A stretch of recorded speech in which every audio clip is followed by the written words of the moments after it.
ওইটা মনি ছোট না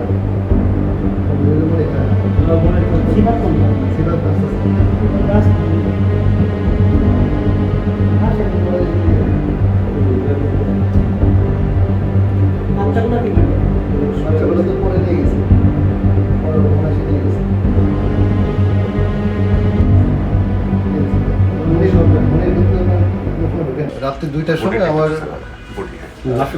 সম্বন্ধে ফোন দিয়েছে আমাকে যে তার মেয়ে মানে কে ভিকটিম সে তো নেই, সে তো সুইসাইড করেছে।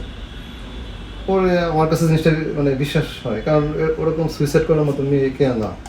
সে খুবই একজন আপনার দেখতে পারেন বাসায় তার খুব রুচিসম্পন্ন একজন মানুষ এবং খুব ক্রিয়েটিভ, তার যে হাতের যে কাজগুলি বলুন সব মিলেই মানে কি একদম খুব আত্মবিশ্বাসী একটা মেয়ে ছিল।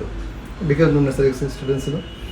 তারপরে আমার সম্বন্ধে ফোন দিছে, বলছে যে এরকম আপনারা ঢাকা মেডিকেলে আসেন। পরে তারা ঢাকা মেডিকেলে প্রথমে বাসায় আসতে বলছে যে মানে যে খুনি সে বলতেছে যে খুব স্বাভাবিকভাবে মানুষ মারা গেলে আমরা যেমন খুব মানে হয়ে যাবো, সে স্বাভাবিক বলছে যে আম্মা কে এত নাই।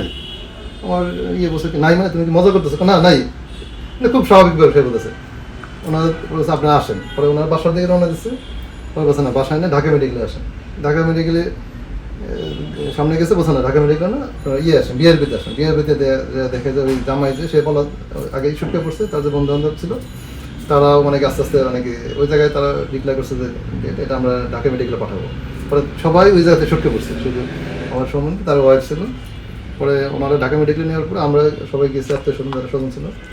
যাওয়ার পরে ওই জায়গায় ডাক্তার মানে কি ডেথ সার্টিফিকেট দিয়ে এটা আপনার লাশ মর্গে রেখে দিচ্ছে। ধারণা করছেন কি? ধারণা হচ্ছে এটা একটা প্ল্যান মার্ডার। কেন এরকম প্ল্যান মার্ডার? এটা হচ্ছে কয়েকটা ক্লু আমি বা পুলিশের ধারণা দিচ্ছে, বা আমরাও যেটা অনেকে এটা আসলে অনেক তদন্ত সাপেক্ষ বিষয়। আর আমি অ্যাজ এ ক্রিমিনোলজি পুলিশ সায়েন্সের স্টুডেন্ট হিসেবে আমারও কিছু ধরনের অবজারভেশন আছে। আর সিসি ক্যামেরা ফুটেজ বিশ্লেষণ করে পুলিশ যেটা দেখছে যে আপনার আগে থেকেই ঘরে 3 জন অবস্থান করতেছিল, যে সিফাত, তার ড্রাইভার মুকুল এবং তার আরেক কেয়ারটেকার মনির। এবং তারা 12টার সময় হাজব্যান্ডের বাসায় ঢোকে, ড্রাইভার 12টার সময় করে ঢোকে, বাড়ি থেকে খাওয়া দাওয়া করে আসে। ঢোকার পরে আর কোনো লোক ঢোকে নেই। তারপরে ঠিক 1:45 বা 48-এর দিকে আরও 3 জন ব্যক্তি ঢোকে। সেটা হচ্ছে তার বন্ধু প্রেম, তার ম্যানেজার, মার্কেটের ম্যানেজার দোকানদার, সে হচ্ছে আপনার আজাদ, এবং আরেক হচ্ছে তার এক ছোটো ভাই জীবন। তারা খুব হন্তদন্ত হয়ে দৌড়ে ঢুকছে। সিসিতে দেখা যায়। হ্যাঁ, একদম সিরিজ আপনারা নিতে পারবেন দেখে।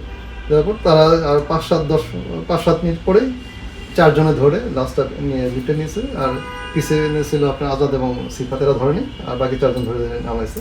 পরে কালো যে গাড়িটা সেটাই লাস্টটাকে তুলছে, আর সাদা একটা গাড়ি, তার টোটাল 2টা গাড়ি নিয়ে তারা বেরিয়ে গেছে। আর যেটা হচ্ছে আপনার গলায় যে দাগটা,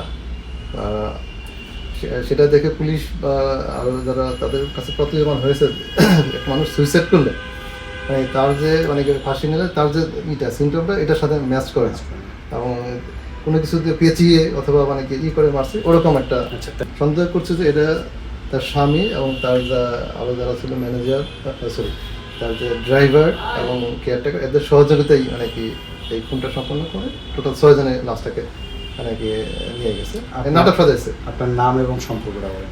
আমি মোহাম্মদ শামসুদ্দোহা খান, আমার সৈয়দা ফাহমুদা হোসেন কে আছে, সে হচ্ছে আমার বড় ভাইয়ের সব বড়। আপনি ফুফা? আমি ফুফা চাই, কারণ সে তো চলেই গেছে এবং তার যে ছোট ছোট 4টা বাচ্চা, ছোট বাচ্চাটার বয়স হচ্ছে 4 বছর, তারপরে বাচ্চা 5 বছর, মানে সব অ্যারাউন্ড 10 বছরের মধ্যেই মানে কেমন খুব দুর্বিষহ অবস্থা। তার বাচ্চাগুলিকেও মানে তার ফুপুরা দিচ্ছে না আমাদেরকে।